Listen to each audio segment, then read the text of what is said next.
Nos da mucho gusto recibir a todos ustedes que están sintonizando en este momento esta serie titulada Los Misterios de Dios, donde estamos profundizando y tratando de sacar de esta mina de piedras preciosas que es la Biblia, los tesoros escondidos.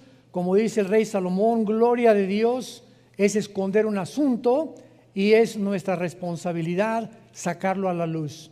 Así que Dios encripta, esconde tesoros, revelaciones en lenguaje metafórico, simbólico, para que nosotros tengamos la diligencia, la perseverancia de estar escudriñando, profundizando y no leyendo ya superficialmente las Escrituras. Y cuando de veras nos abocamos a una investigación profunda de la palabra de Dios, no, como dicen los jóvenes, no nos las vamos a acabar, nos vamos a sorprender, vamos a darle gracias a Dios, porque cada día un cristiano siempre tiene que decir: Dios mío, hoy me sorprendiste con esta cosa que ahora entiendo en la Biblia. Y si ya pasó una semana, 2 semanas que no te ha sorprendido con alguna iluminación que Dios te haya dado en tus devocionales de la Biblia, pues la sigues leyendo superficialmente. Vamos a ver ahora el misterio de la serpiente y de Jerusalén. Tal vez no terminemos y la próxima continuaremos, pero es importantísimo lo que vamos nosotros a descubrir. Abran sus Biblias en el capítulo 3 del libro del Génesis. Y antes de entrar en materia, recordemos que otra vez enfatizo, Dios ha encriptado. Dios ha escondido a través de símbolos, de metáforas y de números. Porque hay un lenguaje de Dios en la numerología de la Biblia que se llama gematría, con G de gárgara. Gematría es la rama de la teología que estudia la numerología bíblica. Y como de las 22 consonantes, porque el alfabeto hebreo tiene puras consonantes, no tiene vocales. De estas 22 consonantes que se forman el alfabeto hebreo, cada una de las vocales tiene un número. Es un ejemplo nada más que les voy a dar ahorita. Por ejemplo, la palabra embarazo en el hebreo tiene 2, 7, 5. Son 3 letras que forman la palabra embarazo en el hebreo. Y son los 275 días del embarazo de una mujer. Increíble. Esto no lo pudieron haber hecho los hombres. Y vemos que todo eso está encriptado. ¿Cómo es posible que exactamente estas palabras estén relacionadas con los 9 meses que tiene una mujer de embarazo?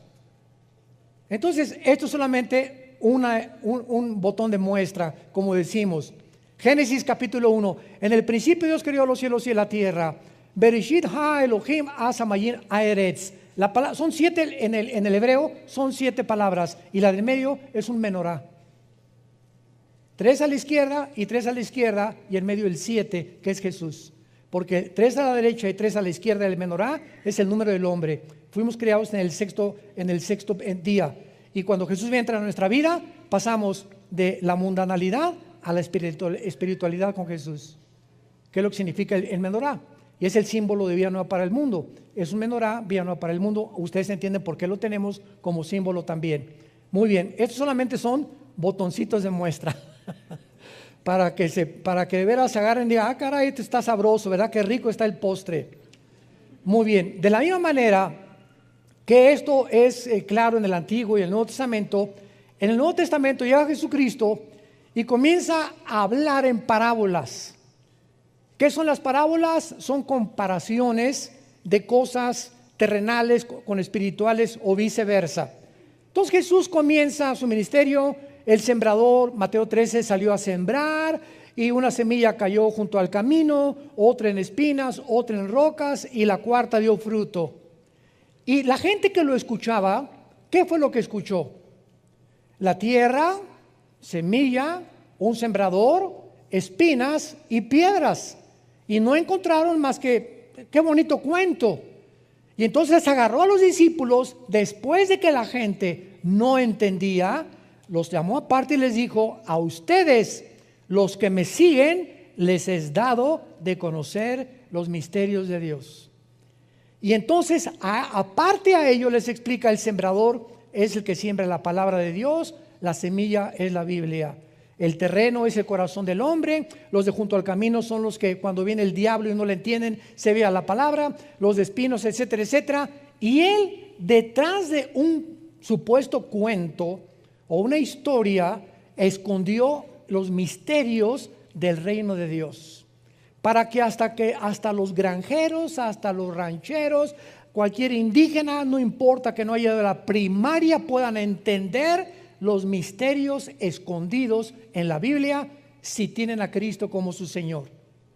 Y así llegamos a Apocalipsis también, que son puros símbolos, que las 7 estrellas, los 7 espíritus, las 7 cabezas, las 10 cuernos, etcétera, etcétera. Y todos estos símbolos están escondidos, pero representan verdades en el Antiguo Testamento. Entonces yo quiero estudiar Apocalipsis, necesito estudiar Daniel, Ezequiel y Zacarías principalmente, que me interpretan los cuernos y las cabezas y las bestias del Apocalipsis, porque la Biblia no es de interpretación privada. Entonces, abriendo la Biblia, encontramos en el capítulo 2 y en el capítulo 3 del Génesis lenguajes encriptados. Génesis 3: la serpiente era astuta más que todos los animales del campo que Jehová Dios había hecho, la cual dijo a la mujer: con que Dios os ha dicho, no comáis de todo árbol del huerto. Inmediatamente, lo primero que discernimos es que no podía ser una serpiente, sino que el mismo Nuevo Testamento, 2 Corintios 11, 2 al 3, les dice Pablo: temo que como la serpiente con su astucia engañó a Eva, vuestros sentidos sean extraviados de la sincera fidelidad de Cristo. Apocalipsis 12, 8 y 9, el dragón, la serpiente antigua que se llama Satanás.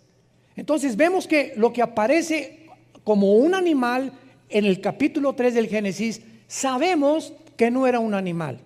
Una serpiente no camina, una serpiente no habla, y más que nada, una serpiente no razona. Y cuando vemos que una serpiente le está hablando a Eva, sabemos que la diferencia entre los animales y los seres humanos es que nosotros fuimos creados, a diferencia de los animales, con conciencia de que hay un Dios y de que podemos tener comunión con Dios. Los animales no pueden tener conciencia de Dios, no tienen conciencia de Dios, ni tampoco Dios se comunica a ellos. Son guiados por instintos. Entonces vemos que aquí un animal es usado por el Espíritu Santo para ilustrar a la serpiente. Y más adelante, cuando viene el juicio de Adán y Eva, le dice inmediatamente a la serpiente: vas a arrastrarte por tu pecho. O sea, una serpiente no necesita las piernas y los brazos que tenemos nosotros, ni las patas de los animales, porque su sistema muscular en el vientre hace que puedan caminar y enrollarse y transportarse. Y dice: y comerás el polvo todos los días de tu vida. A la serpiente, sabemos que las serpientes, si comen polvo, se mueren. Entonces, ¿le está hablando a la serpiente o a quién le está hablando Dios? Le está hablando a Satanás, profetizándole que, como dicen Isaías 14, al final Satanás va a ser humillado peor que los mismos animales cuando venga el juicio de Dios. Entonces, todas estas cosas las descubrimos cuando estudiamos la Biblia, cuando profundizamos la palabra de Dios. Entonces nos damos cuenta claramente por qué Dios esconde todo este lenguaje encriptado, para que aprendamos que el petróleo no se encuentra haciendo un pocito de 1 metro en mi jardín. Si quieres encontrar petróleo, necesitas una sierra perforadora, ¿verdad?, que penetre casi 500, 300 metros, y ahí en lo más profundo se encuentra el oro negro. Los tesoros de la Biblia no se encuentran leyendo: Jesucito mío, mi dulce compañía, no me desampare noche en el día. Amén. Y ese es el devocional. Padre, te damos gracias por estos alimentos que nos has dado, y dáselos a los que no los tienen. En nombre de Jesús, amén. Mejor cómprate un perico que él diga esa oración. Nos comenzamos a volver autómatas Y comenzamos a actuar automáticamente sin ya estar nuestra alma y nuestro corazón ni en los mismos alimentos. Ya lo decimos como algo memorizado. Ya no, Padre, te doy gracias en este momento por estos chilaquilitos. Y en este momento, Padre, te pido por mi hija que se acaba de ir. Te pido por esto, Padre, gracias porque esta mañana nos trajiste con bien. Pero comenzamos a recitar y a volvernos robots religiosos. Y así pasa con la lectura de la palabra de Dios también. Muy bien. Entonces encontramos también, ¿verdad?, que en el huerto del Edén pues había dos árboles, el árbol de la vida y el árbol del conocimiento del bien y del mal. Y la Biblia nos dice en todo lo demás, ¿quién es la vida? Jesús. Yo soy el camino, la verdad y la vida. Entonces yo no voy a tomar un fruto y lo voy a comer y tengo la vida eterna. Dios lo encriptó y no sabemos que es Jesús la fuente de la vida. Pero no vamos a profundizar más porque estoy seguro que se van a empachar. Entonces, antes de poder profundizar, vamos a comenzar desde el principio. Vayamos, por ejemplo, al Salmo 82, versículo 1. La historia del huerto del Edén es una de las historias más famosas. Sin embargo, repito, encierra misterios de la Biblia. ¿Qué fue lo que realmente sucedió en el huerto del Edén? ¿Era la serpiente realmente un reptil que caminaba y hablaba y razonaba? ¿Y los árboles eran simbólicos o eran literales? ¿El fruto que comió Adán y Eva era literal o era simbólico? Y además nos revela la Biblia dónde se encontraba geográficamente el huerto del Edén, porque lo único que sabemos es que salía del Edén 4 ríos, de los cuales uno es desconocido, que tal vez fue erosionado o borrado después del diluvio, que posiblemente haya sido el río Nilo, que es posible. Pero sabemos que salían estos ríos y que estos ríos actualmente descienden por Irak, que es el río Tigris y el Éufrates. El Tigris nace en Turquía y recorre casi todo el Medio Oriente y desemboca en el Golfo Pérsico.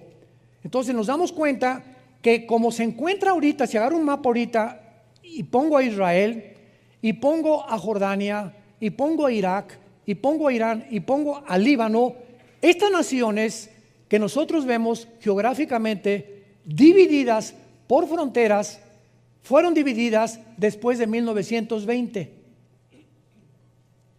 Antes de 1920, la división geográfica que tiene el Medio Oriente ahorita no existía. Y antiguamente Irak y Siria eran la misma nación. Se le llamaba la nación Asiria y por eso se llama la Mesopotamia. Esto es muy importante.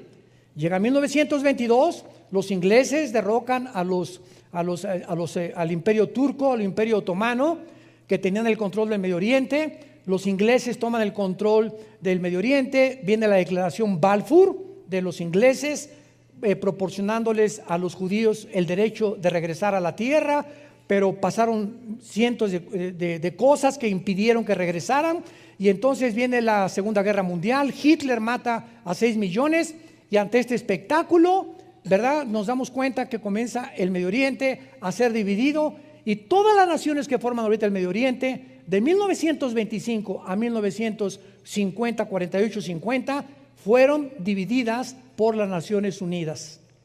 Entonces, cuando hablamos nosotros del jardín del Edén, que se encuentra cerca del Tigris y el Éufrates, se encontrará en Irak, pegadito con la frontera con Israel, o se encontrará en la ciudad de Jerusalén. ¿Qué nos dice la Biblia? ¿Dónde se encontraba el jardín del Edén? Porque en el jardín del Edén, escúchenme, fue el primer lugar donde Dios se comunica con el ser humano. El primer lugar geográfico donde Dios se comunica con el ser humano. Después se rompe la comunión del ser humano con Dios, ¿y qué hace Dios? Dice en Éxodo 25, versículo 8, que Dios les ordena construir el tabernáculo. ¿Para qué? Para que esta comunión que se había roto en el jardín del Edén continuara a través del tabernáculo en el lugar santísimo, donde Dios escogió para morar mientras peregrinaban en el desierto. Después desaparece el tabernáculo y entonces viene el templo de Salomón. que fue el que destruyó antes de Herodes. Herodes lo vuelve a reconstruir otra vez, pero Dios siempre está buscando la manera de tener comunión con nosotros. Y si Dios comenzó en Jerusalén, que posiblemente vamos a verlo, que Jerusalén tenía el huerto de Getsemaní, lo más seguro que el jardín del Edén se encontraba en el huerto de Getsemaní. Era el lugar donde Dios se encontró con su Hijo y donde fue crucificado, donde comenzó la humanidad y la comunión con Dios. Dios regresará otra vez al mismo lugar a habitar en medio de nosotros. Por lo que podemos asegurar y adelantarnos que es posible, pero tenemos que mostrarlo bíblicamente, porque no es de interpretación privada, que posiblemente el huerto del Edén se encontraba en la ciudad de Jerusalén. Pero antes, más sorpresas. ¿Ya se abrocharon el cinturón? Bueno, Salmo 81. Vamos a ir con calma, porque si no, como dije, decía mi abuelita, te empachaste. ¿Qué es el empacho, verdad? Cuando comemos demasiado y la digestión no se hace posible. ¿Y qué pasa cuando de repente una verdad nos es revelada por el Espíritu Santo y yo no estoy preparado desde antes a comenzar en una orquesta, una sinfónica, hay la obertura? Viene lo del medio y viene un clímax, tan al final la novena sinfonía de Beethoven o la 10ª sinfonía de Beethoven, y viene el clímax. Imagínense que el director comenzara con el ¡pum!, con el clímax, no, ¿verdad? Sino que comienza la sinfónica, tararán, tararán, tararán, tararán, y nos va llevando los que aman la música clásica, y siempre en las oberturas y las sinfónicas hay un clímax, los músicos lo saben, y así nos lleva Dios.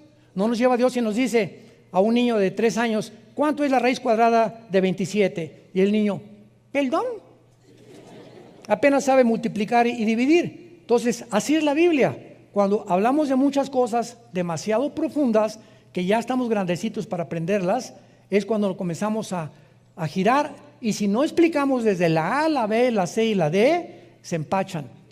No hay una palabra teológica para esto, más que se marean o les cayó mal o no han digerido espiritualmente lo que la Biblia dice. Romanos 82, Salmo 82. Dios está en la reunión, no oigo. No oigo. No tengan temor, dicen, no le saque. ¿Está en la reunión de qué? ¿Nunca te has preguntado eso? ¿Cuáles dioses?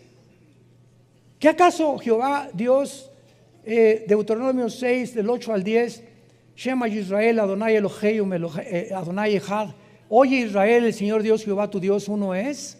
¿Quién no es uno Dios? ¿Quiénes son estos dioses que continuamente habla la Biblia? ¿Y cómo es posible que diga que Dios, porque apúntalo, la palabra Dios es Eloah, y cuando se le pone el I-N, Elohim, es plural? Entonces, aquí encontramos al Dios singular en medio de dioses. Y vamos a ver quiénes son estos dioses que la Biblia menciona, porque dice en medio de los dioses juzga, no dice juzgan. O sea, lo primero que encontramos es la palabra traducida a Dios o dioses Elohim, que es una de las palabras más usadas en el Antiguo Testamento, porque en Éxodo 21:6 se traduce jueces. A muchos jueces se les decía dioses. Dioses paganos, Éxodo 18:11.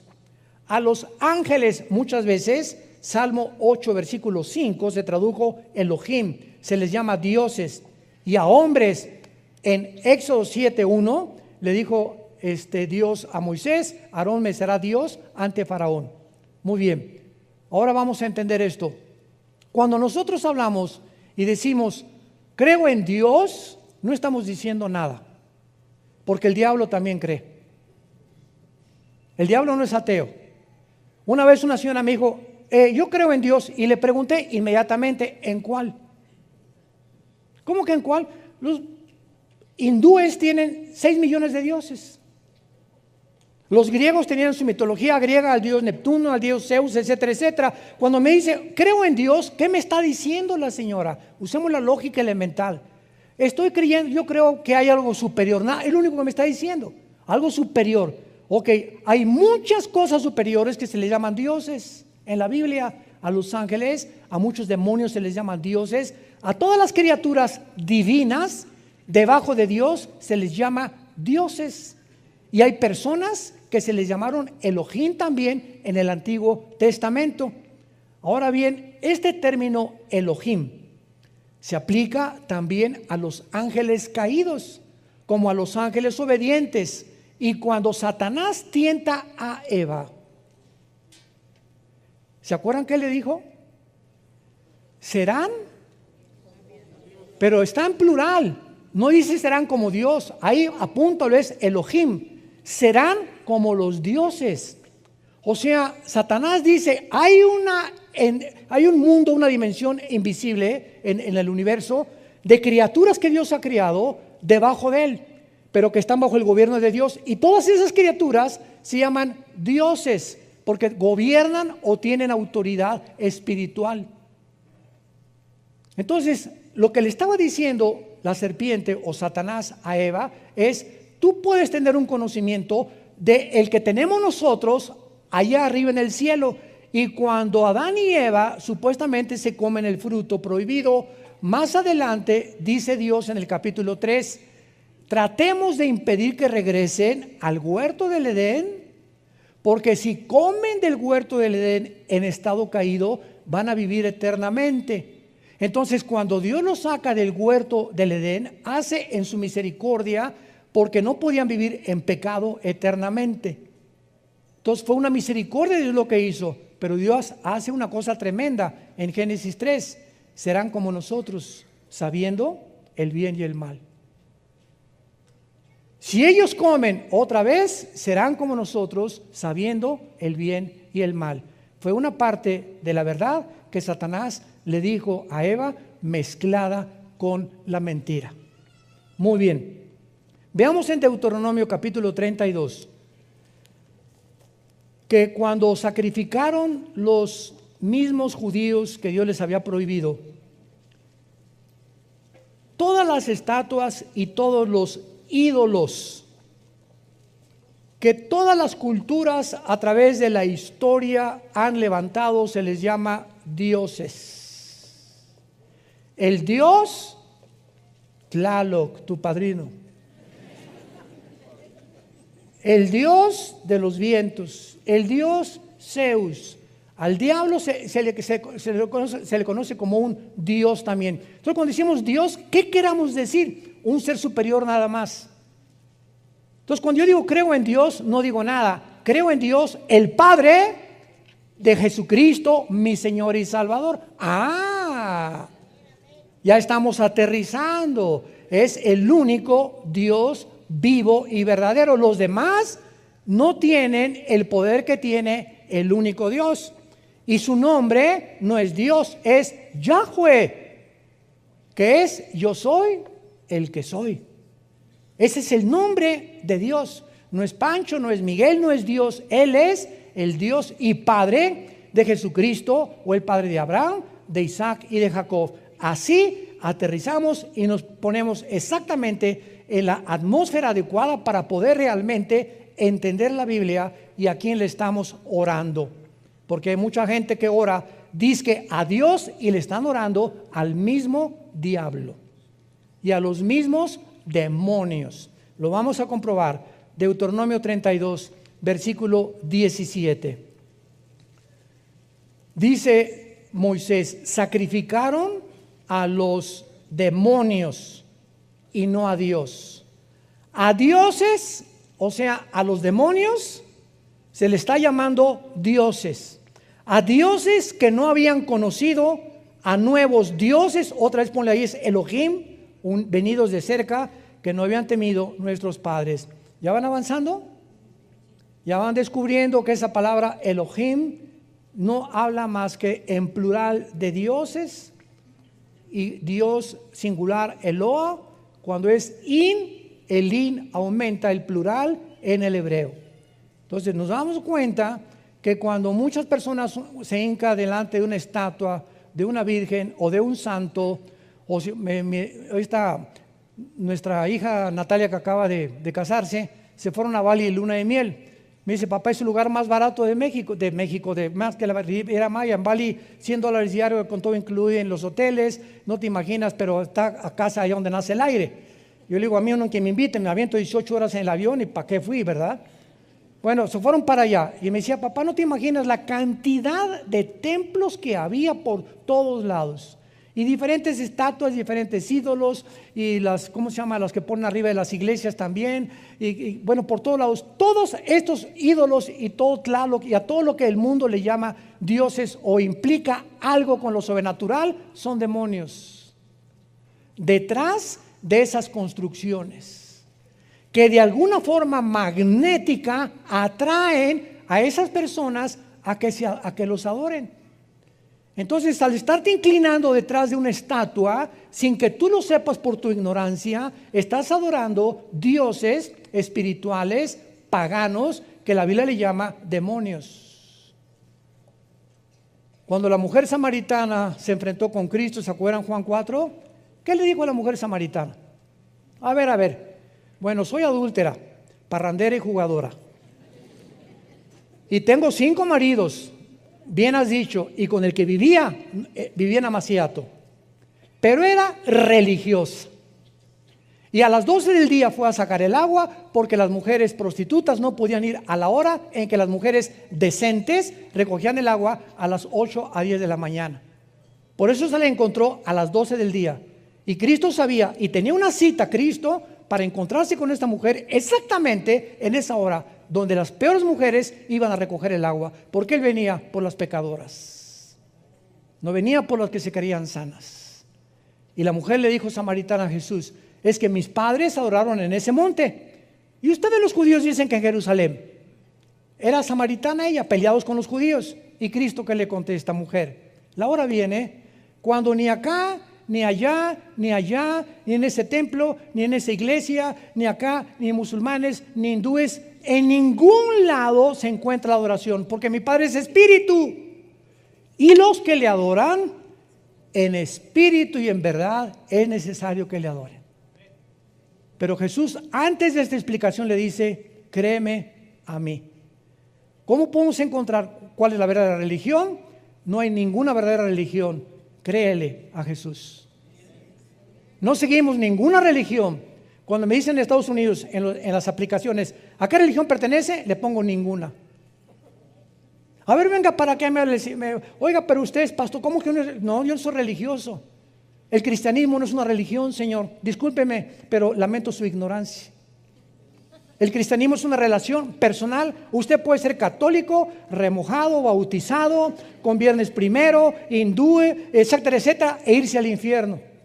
La religión no salva a nadie.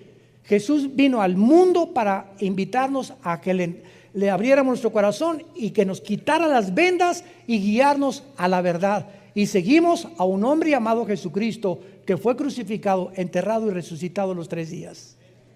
Él es nuestro Dios.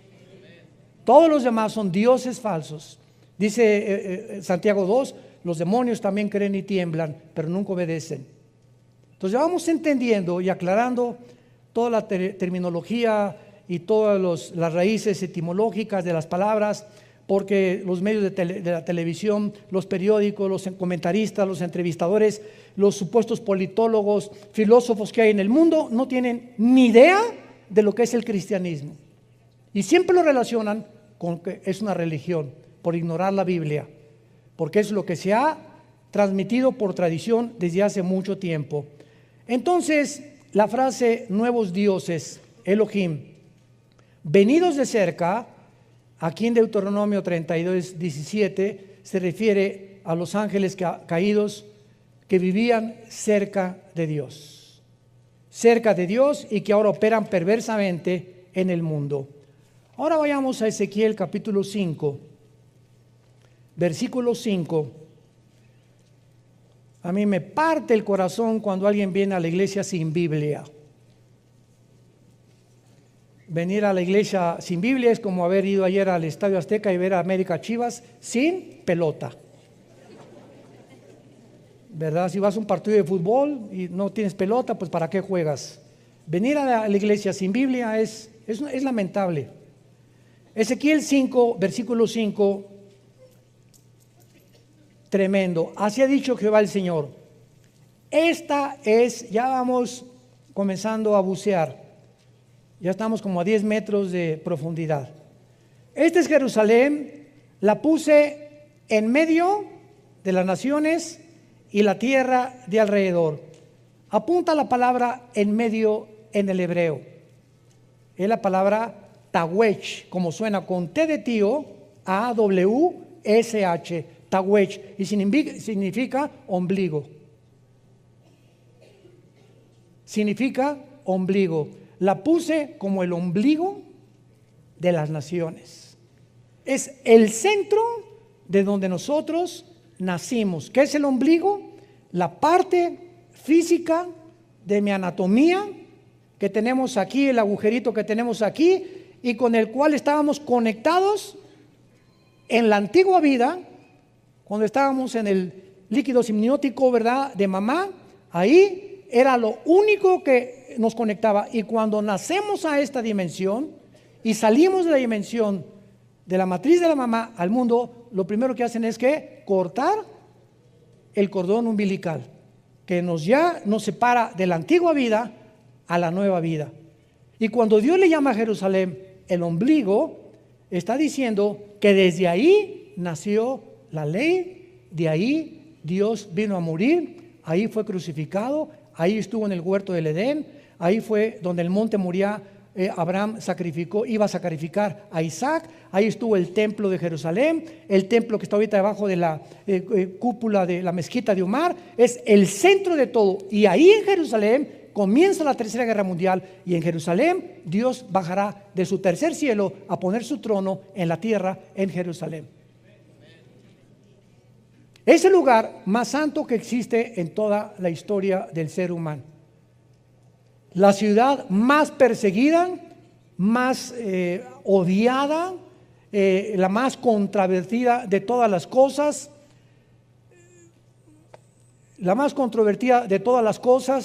y la ciudad que está ahorita a punto de convertirse en la manzana de la discordia del mundo entero. Ahora vamos a comenzar a comprobar todas estas cosas. Otros han colocado el huerto del Edén en Israel, en el monte de Sión, y de acuerdo a la historia de los judíos y al lugar donde Dios creó a Satanás, fue en el Edén.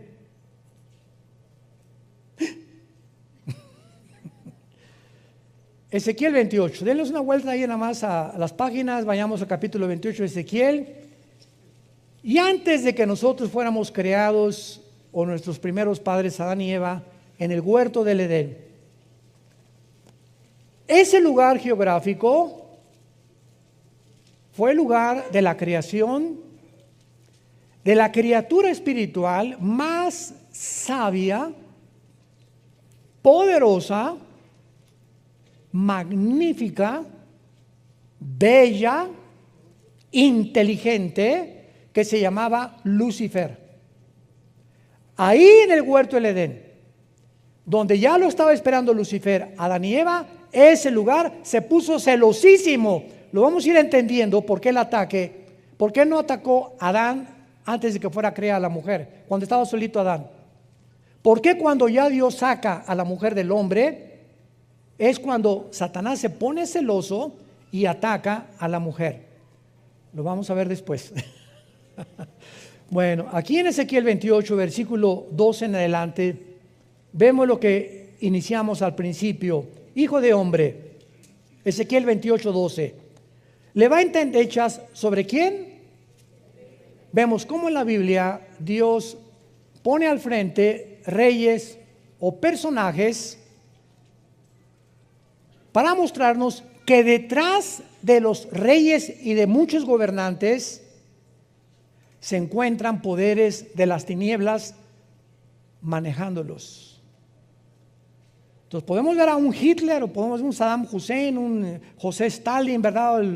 El que tú me quieras mencionar, y vemos al ser humano y los psicólogos, los psiquiatras, Stalin, Hitler, personas sociópatas, esquizofrénicas, paranoicas, todos los adjetivos de la psiquiatría, etc. En él Pero detrás de todos esos adjetivos que descomponen una personalidad o la convierten en un loco, se encuentran poderes de las tinieblas, de acuerdo a la Biblia, operando en ellos. ¿Y por qué esas personas se descompusieron mentalmente y comenzaron a manifestar una insanidad mental, a decir cosas y actuar de manera no coherente, ni lógica, ni racional? Eso no lo entiende la psicología ni la psiquiatría. Y entonces cuando un psiquiatra o un psicólogo, con el respeto que se merecen, trata de ubicar a un paranoico, a un esquizofrénico, a un sociópata, a un psicótico, a una conducta normal, no tienen la terapia para hacerlo más que con chochos, con químicos, Valium, Ecuanil, Prozac, pastillas tranquilizantes. Y tú vas a un hospital psiquiátrico y el 99.9% de todos los pacientes en todos los hospitales psiquiátricos del mundo los tienen drogados. Los tienen que manejar con químicos para poder controlarlos. Porque la condición mental en la que ellos se encuentran no es una condición mental física, es una condición espiritual. Y cuando alguien llega a desvariar o a comenzar a tener una condición de insanidad mental, a decir cosas sin sentido, incoherencias, contradictorias, cuando comenzamos a tener actitudes, en la mañana soy una persona con mi esposa, con mis jefes soy otra persona, en la iglesia tengo cara de San Clodomiro, y en la noche con mis hijos soy otra persona. Hay hombres que tienen 4 personalidades en un día. Se le llama desórdenes múltiples de la personalidad.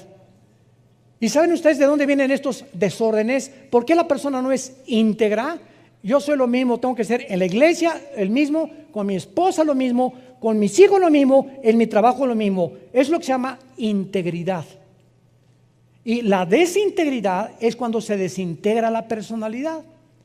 Y cuando venimos a Cristo, Él trata de que seamos íntegros de una sola pieza, porque eso nos da estabilidad mental.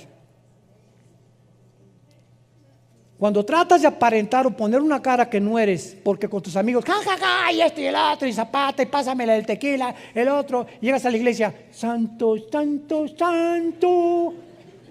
Y con tus hijos eres otro, y vas en el carro con tus hijos y ves, pasa una muchacha guapa y tus hijos ven como no la monitoreaste, casi la filmaste con los ojos.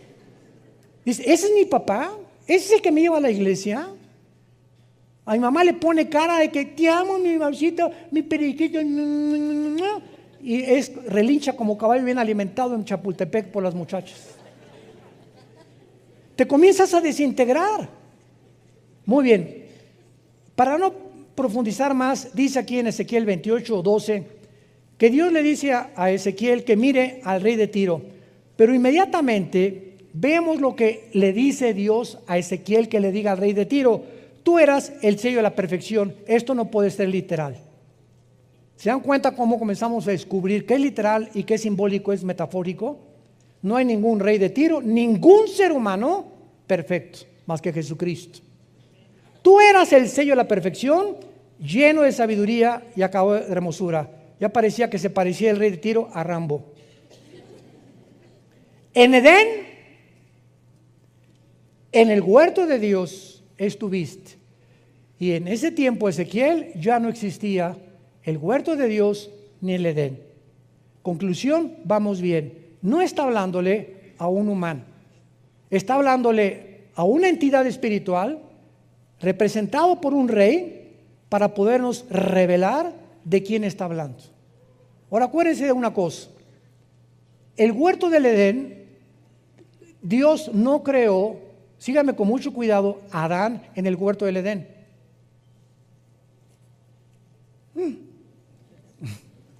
Si leen ustedes capítulo 2 del Génesis, van a ver ustedes que Adán fue creado en el Edén. El Edén es la zona geográfica que cubría tal vez la mitad de la tierra. Y el huerto del Edén fue puesto dentro del Edén. El huerto, un jardín en medio de la zona geográfica que se llamaba Edén. Entonces, el huerto era un jardín especial donde el ser humano iban a ser probados. Y Dios crea en el Edén a Adán, y ahí lo dicen en Génesis capítulo 2, y lo coloca en el huerto. La única que fue formada en el huerto fueron ustedes, las mujeres, en el paraíso de Dios. Con razón. Con razón nos traen como nos traen, ¿verdad? Hoy en la mañana se lo dije a mi esposita y me dijo, ay, qué bonita cosa me has dicho, con razón, ¿verdad? Le digo, con razón te amo tanto. Las mujeres fueron creadas en un paraíso, nosotros en el barro y en la tierra y en el lodo. Y ya que estábamos en Edén, de ahí fueron ustedes sacadas de dentro de nosotros con otro cromosoma que nosotros no tenemos, que son los dos cromosomas X, y a Dios nos dejó el cromosoma Y genéticamente para hacernos completamente distintos. Pero esto es muy interesante, porque cuando venimos a la Biblia y encontramos en Edén, pero no solamente dice, sino que dice en el huerto de Dios, significa que no solamente estaba Lucifer en el Edén, sino que ahí estaba corroborando lo que Génesis 3 dice, en el huerto de Dios.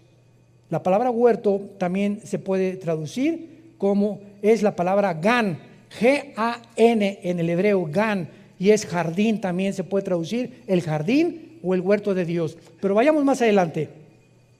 En Edén, en el huerto de Dios estuviste, está hablando de Lucifer. Ha sido la criatura, el querubín más perfecto, más sabio, más inteligente que Dios creó en el universo. Y vean lo que dice Dios, que Lucifer estaba vestido con piedras preciosas, cornerina, topacio, jaspe, crisólito, berilo, ónice, zafiro, carbunclo, esmeralda y oro. Cuando vemos las vestiduras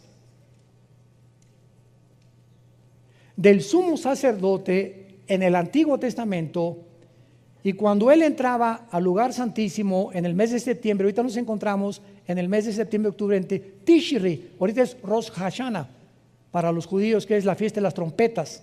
Muchos creen que en esta época es cuando Cristo viene al arrebatamiento. Muchos creen, no estoy seguro, puede ser o no puede ser, pero no sabemos eso, no podemos ser dogmáticos. Pero cuando el sacerdote entraba al lugar santísimo en este mes de Tishri, entraba con una fila de piedras preciosas, y son las piedras preciosas que usaba Satanás. Son exactamente las piedras que encontramos aquí también. ¿Qué nos habla esto? Que Satanás, antes de caer, no era su nombre. Satanás significa adversario, si lo quieres apuntar, en el hebreo Satán. La palabra diablo tampoco es su nombre. La palabra diabolos en el griego significa el que acusa o el que calumnia. Pero su nombre es Lucifer. Ese es el nombre de Satanás y del diablo, Lucifer. Los demás son títulos. Entonces, Lucifer, de acuerdo a la Biblia, era o ejercía una especie de sacerdocio en el cielo. Vamos a seguir leyendo. Todas estas cosas, dice la Biblia, esmeralda, los primores de tamboriles y flautas, estuvieron preparados para ti en el día de tu creación. Aquí la palabra creación es bara, de las tres palabras que hay, que significa de la nada. O sea, Lucifer apareció, jamás había existido, porque no es eterno más que Dios. Versículo 14, querubín grande y protector. Lucifer es un querubín caído, no es un ángel caído, es un querubín caído. Tratemos de explicar. El rango más alto de los ángeles son los querubines. Podríamos llamarles un ejército, los generales de división.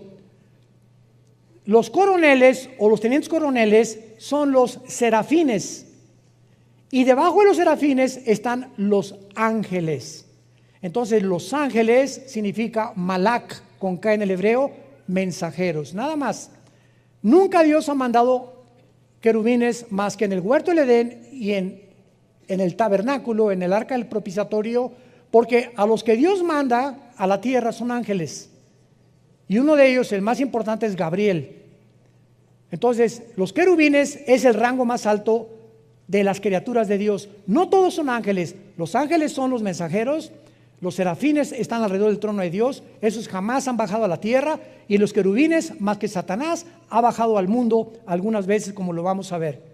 Y se le llama protector. Pregunta, ¿a quién protegía querubín? ¿Se fijan? Cuando estudiamos la Biblia, comenzamos a preguntarnos, y no nada más así, tú querubín protector, te puse el santo monte de Dios, estuviste, amén. ¿Por qué se le llama protector? ¿Había alguien a quien tenía que proteger? Lucifer, ¿te has preguntado eso? Vean ustedes cómo podemos descubrir los tesoros de la Biblia. Aun cuando Lucifer no había caído, existía en los ángeles la posibilidad de rebelarse contra Dios. La misma capacidad que tenía Adán y Eva, que fueron creados sin pecado, pero con la posibilidad de rebelarse contra Dios. O sea, los ángeles podían pecar. Adán y Eva podían pecar. Cristo, cuando fue tentado por el diablo, pregunta, ¿podía pecar? No podía pecar porque es Dios. Y él no fue tentado en su divinidad. Cristo no podía pecar. Entonces, cuando Dios lo enfrenta con Satanás a Cristo, no era para probar si él podía pecar, porque Dios sabía que no podía pecar, él era Dios, era su hijo, sino para demostrar que no podía pecar. Es como cuando un ingeniero hace un puente y lo inauguran y prueban el puente, no para ver si se va a caer, para demostrarle al mundo que el puente fue construido para que no se caiga. Entonces, Cristo no podía caer en tentación porque Él era Dios. Esto es muy importante en la teología, a los que estudian teología. Entonces, Satanás sí podía caer, y Adán y Eva sí podían caer, y cayeron. Entonces, Lucifer estaba cuidando que cuando hubiera una rebelión en el cielo, él protegiera a Dios. Y al que Dios crea para que lo protejan y cuiden el reino de Dios en el cielo, es el primero que se rebela y inicia la rebelión en contra de su Creador. Ahora entendemos por qué dice la Biblia en 2 de Pedro que a los ángeles no los perdonó Dios. Yo recuerdo antes de ser cristiano, le platiqué a mi esposa también hace como una semana, que una de las cosas que más me impedían a mí ser cristianos es que a mí siempre me ha gustado pensar mucho y leer mucho desde niño. Y yo les preguntaba a los cristianos, a mi hermano y otros que me llegaron a Cristo después, ¿Dios es bueno? Sí. ¿Por qué no perdona a Satanás? ¿No es misericordioso Dios? ¿Por qué no lo perdona? Y no me contestaban. Y este hombre se llamaba Giovanni Papini. Es un libro que él escribió, Giovanni Papini, tratando de criticar y de juzgar así. ¿Y por qué, si Dios sabía que Lucifer se iba a rebelar, para qué lo creó? Y son preguntas que requieren respuestas y que las tenemos en la Biblia. Entonces, cuando Dios crea a los ángeles, no crea a una entidad espiritual o entidades robots. Tenían que tener la capacidad de elegir libremente. Y como ellos fueron creados cerca de Dios y vieron a Dios, a los que mucho se les da, mucho se les pide. Por haber vivido tan cerca de Dios, no los perdonó Dios. Los seres humanos, los cristianos, nunca, dice 1 de Pedro, hemos visto a Dios. Confiamos y creemos en aquel a quien hemos visto. Vivimos por fe. ¿Qué es la fe? La certeza de lo que se espera, la convicción de lo que no se ve. Si lo veo, ya no es fe. Si yo veo un paciente que se levanta en la silla de ruedas, voy a creer. No es cierto, porque la fe no es por la vista, la fe es por el oído. Romanos 10:17. Y entendemos por qué no perdonó Dios a los ángeles. Y cuando venga el infierno y el lago de fuego, ya no va a haber tampoco misericordia en el juicio final para los seres humanos, que Dios les brindó la oportunidad, como te la brinda en esta tarde, de venir a una cruz y que escojas la vida en lugar de la maldición, simplemente porque te encarcelaste en tu orgullo, en tus pecados, en tu dureza de tu corazón, y por ello serás responsable de las consecuencias de tus acciones y tus palabras en el día del juicio. Tú, querubín grande y protector, te puse en el santo monte de Dios. El santo monte de Dios es Jerusalén. Los rabinos judíos le llaman el monte del templo. porque Jerusalén está construida en una montaña. Cuando vayamos a Jerusalén el año que entra, vamos a ver todo eso geográficamente, con PowerPoint y todo. Va a ser un viaje maravilloso en junio del año pasado. Inscríbanse los que puedan ir desde ahorita. Va a ser un viaje, a lo mejor será el último que hagamos, no lo sabemos, ¿verdad? Pero es increíble cuando llegas a Jerusalén y aterrizas ahí en Tel Aviv, te bajas del avión, inmediatamente hay una atmósfera que no está ni en la Riviera Maya, ni en Acapulco, ni en Puerto Vallarta, ni en Bali, ni en Hawái, ni en ningún lado. Es una atmósfera que comienzas a sentir que estás en un lugar verdaderamente santo. Y aunque hay una religiosidad impresionante en Jerusalén, nos damos cuenta ahí cuando caminamos por la vía dolorosa, donde Cristo cargó la cruz, cuando llegamos al monte, donde fue enterrado Jesús, y al huerto de Getsemaní y todas esas cosas, sientes inmediatamente, de veras lloras. Hay una sensación en el aire que te hace llorar porque estamos conectados con Dios. Y toda la demás gente que llega y todas las demás religiones como si nada, como fueran a Cancún, a Acapulco, o a Tasco, o a San Miguel Allende. Pero cuando eres hijo de Dios y estamos conectados con la dimensión espiritual de Dios, todo nos afecta porque sentimos inmediatamente que Dios nos está hablando en cada lugar donde vayamos a ir. Lo más importante de esto, para terminar, dice aquí en Ezequiel 28, y lo vamos a dejar de tarea para la próxima clase. Dice en el versículo 17, el pecado de Lucifer: se enalteció tu corazón a causa de tu hermosura, corrompiste tu sabiduría a causa de tu esplendor, te arrojaré por tierra, delante de los reyes te pondré para que miren en ti. Por favor, pongan atención, versículo 18, con la multitud de tus maldades y con la iniquidad de tus contrataciones. La palabra reculá en el hebreo, que se tradujo contrataciones, es comercio o tráfico. Aguántense. Traficaste, profanaste, y esta palabra chalal, C-H-A-L-A-L, chalal, significa violar. Y se usa en el Antiguo Testamento sexualmente. Traficaste y violaste. ¿Qué violó Satanás ahí arriba, Lucifer? ¿Con quién traficó? ¿Es posible que haya un tipo de reproducción de los ángeles? ¿Por qué dice en Génesis capítulo 3:15, tu semilla?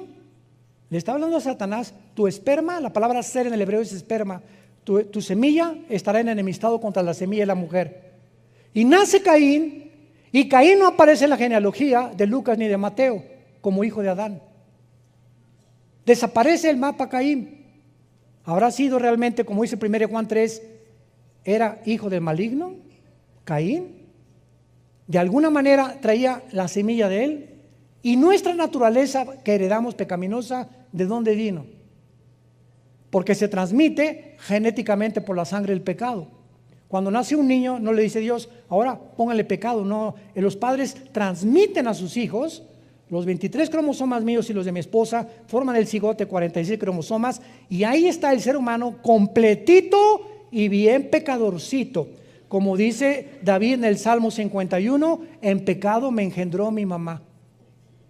Entonces, cuando comenzamos a profundizar todo esto, nos damos cuenta que en Génesis 6 los ángeles se metieron con las mujeres y produjeron gigantes. ¿Qué pasó en Génesis 6? ¿Algún problema o algún experimento genético que hicieron con las mujeres? Y Judas, antes de Apocalipsis, la epístola de Judas dice que los ángeles, igual que los sodomitas, se fueron en pecados fornicando, igual que los sodomitas. Fornicando los ángeles. Oiga, hermano, pero acuérdense de Mateo 22. ¿Qué dice Mateo 22?